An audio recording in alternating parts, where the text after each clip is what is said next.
On the edge of a small eastern town, where streetlights gradually thin out and the last houses dissolve into darkness, there lies an old dirt road stretching less than 2 kilometers. During the day, it looks entirely ordinary. People walk along it to reach the market. Children ride bicycles beneath the shade of ancient trees, and vendors pass through carrying baskets on their shoulders. The road feels alive, familiar, and harmless under the sunlight. Nothing about it suggests fear or danger. It is simply a road people have known all their lives, a part of the town's daily rhythm, blending quietly into routine and memory.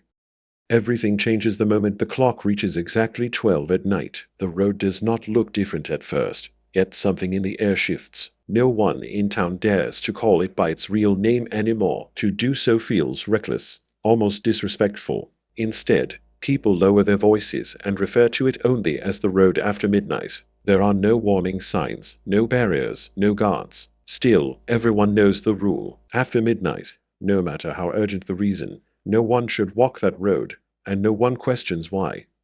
The elders say the fear did not always exist. Long ago, the road was merely a shortcut leading to a low hill behind the town. That changed more than 40 years earlier on a night when thunder tore through the sky and rain fell so heavily it drowned out every sound. At exactly midnight, a funeral procession passed through the road. It moved slowly through the storm, as though the night itself were holding its breath. Those who glimpsed it from behind closed doors would later say the air felt wrong, heavy, and cold. No one recognized the deceased. There were no cries of grief, no chanting, no funeral music. A black wooden coffin moved through the rain, carried by silent figures dressed entirely in white. Their footsteps were perfectly synchronized, steady and calm, echoing faintly against the wet earth. They never looked toward the houses they passed, and no one dared follow them. When morning came and the storm finally passed, villagers found footprints pressed deep into the mud. Every footprint led inward, deeper into the road. None led back out. From that night on, the road began to change. At night, the wind no longer passed through it, as if avoiding the place altogether. Insects fell silent the moment darkness settled in. The shadows grew unnaturally thick, swallowing lantern light after only a few steps. People walking near the road sometimes claimed they heard footsteps behind them, slow and deliberate, matching their pace perfectly. When they turned around, there was nothing there, only darkness stretching deeper than it should. Fear kept everyone away for years, until a young man named Hai returned from the city. Hai was educated, confident, and openly skeptical of superstition. To him, the stories surrounding the road were nothing more than exaggerated folklore. One night, after drinking with friends, the conversation turned to the road after midnight. While others spoke cautiously, Hai laughed and mocked their fear. He declared that he would walk the road himself and prove there was nothing to fear. No spirits, no curse, only imagination.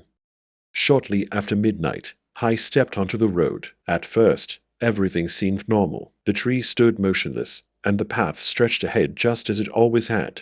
But after walking only a short distance, Hai made a phone call to his friends. Instead of laughter, they heard panic. His voice trembled as he said he could hear someone calling his name, clearly and calmly, as if standing directly behind him.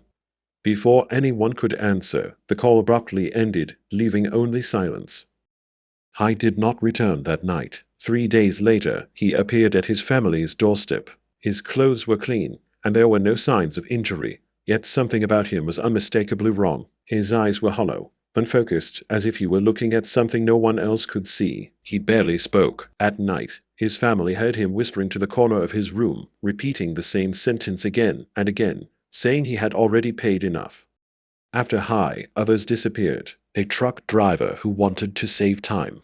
The thief trying to escape unnoticed. A man who believed the stories were exaggerated. Some never returned. Others came back days later, physically unharmed but profoundly changed. They avoided eye contact, refused to speak of what they had seen, and reacted with terror whenever midnight approached. The road's reputation spread, carried by fear rather than rumor.